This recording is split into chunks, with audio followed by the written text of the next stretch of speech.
पिता का क्या हुआ? माता। भाई का? बहन नहीं, बहन। क्या है? बहन। दादा? दादी। चाचा? लड़का? लड़की। मामा? मामी। नाना? शेर? घोड़ा? मोर? बेटा? निखिल?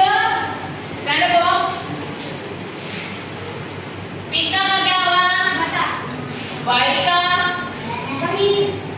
दादा? चाचा? लड़का? मामा? नाना? शेर? घोड़ा? मोर? बेटा? अब ये बता, पिता को क्या कहते हैं? पुल्लिंग कहते हैं या स्त्रीलिंग कहते हैं? पिता क्या होता है? ये किसको पता है? पुल्लिंग। माता क्या है? स्त्रीलिंग। भाई क्या है? पुल्लिंग। बहन क्या है? सीधा हो जाओ। दादा क्या है? पुल्लिंग। स्त्रीलिंग नहीं है।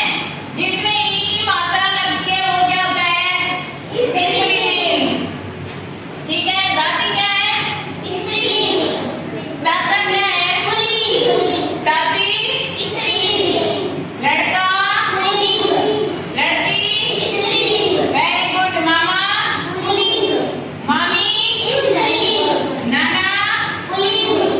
नानी? शेर? शेरनी? घोड़ा? घोड़ी? मोर? मोरनी? बेटा? बेटी? तू बता। केशव? नीन्या?